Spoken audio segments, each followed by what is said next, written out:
Yakan vaqasidan 1,5 oy o'tganda Yakan nahiyasi va Elishqu bozorining muhim amaldorlariga ma'muriy jazo berilgan.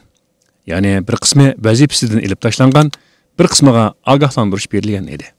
Ammo bu vaqtdagi xabarda bu jazoning ularga nima uchun berilganligi tilga ilinmagan. Vaqat o'lgan yezi boshlig'ining ayoli Atigulning bayon qilishicha, vaqa yuz bergan kuni o'q chiqarmaslik masalasida Yakanning partiyakom sekretari Xilimin bilan hokim Ahad Said o'tirsida ixtilof kelib chiqqan. Hokim o'q chiqarmanglar deb buyruq bergan. Partiyakom sekretari Xilimin bilan siyosiy qonun sekretari Chinchiyang qattiq bostirishni buyurgan. Atigulning bayon qilishicha, Ahad Said vaqat o'q chiqarmaslikni tashabbus qilganligi uchun vaqadan keyin amaldorlar jazolanganda uningga yenik jazo berilgan. Ammo Ahad Saidning o'q chiqarmaslik tashabbusining vaqadan keyin doiralar tarafidan rostli to'g'ri deb qaralgan yoki qaralmaganligi haqida hozircha aniq faktlar mavjud emas. Tuvanda muxbirimiz Shuhrat Ushurning bu vaqt tayyorlagan programmasini anglaysizlar. Hörmətli radio anlıqçılar. Tağırdağ torunun 23 sentabr xəbərdə bayan qılınishicha, Uyğur Avtonom rayonluq partikom 28 iyul Yakan vaqa sabablik Yakandagi amaldorlardan partikom sekretari Xilimin, hokim Ahad Said, siyosiy qonun sekretari Chinchang, Jamoat xavfsizlik idorasining boshlig'i Xubin qatorliq 10 necha kishiga og'ir va yenik darajada ma'muriy jazo bergan. Vaqada o'lgan yezi boshlig'i G'ulam To'xtining ayolining bayon qilishicha, doiralar amaldorlarni jazolaganda hokim Ahad Said vaqada o'q chiqarmaslikni tashabbus qilganligi uchun uningga yenik jazo berilgan. Shu jasadni ko'rishni olmaydi. O'q chiqaribdi-dak. Mayda buyruqni Chinchang deganda beribdi-dak. Ahad hokim Kanayda atmanglar deb to'lab ekan. Lekin Xalimin bilan Chinchang deganning ashunda.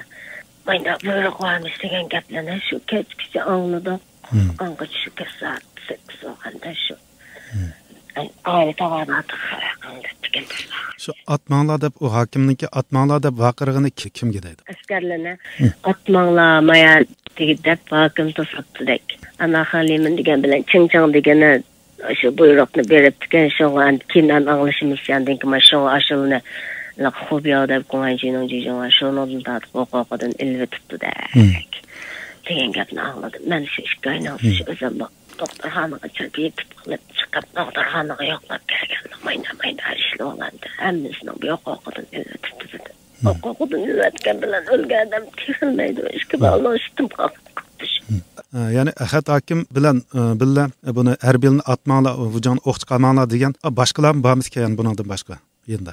Yaxshi joyda shu Ahad hokim nahmaydan o'zi chiqib ekan. Chiqib ashunda to'sib atmanglar deb shu to'sqa chiqqan shu Ahad hokim mayda to'sqanligiga dehonli guvohchilik bergachga Ahad hokim shu buda shu atmangdan kelib belaqa.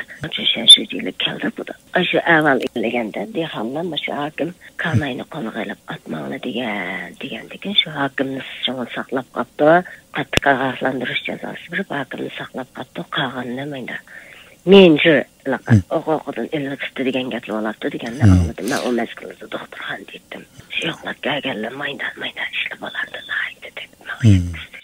Boshqalar bu Ahad hokimning gapini anglamay, ular assun deganlar ekanda hozir vazifasini tashlanganlar.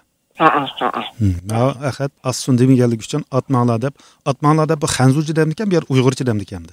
Men olgan xabarda işte Kanayni qo'liga olib Ahad hokimning atmanglar deb vaqirabdi degan gapni men angladim. Endi Uyg'urcha dedim. Ammo bizning bu hokim anglashimcha minko ham yashandi. Shundami? Undaqda rasmiy yaludi degan gapda bu Ahad hokim shu edi.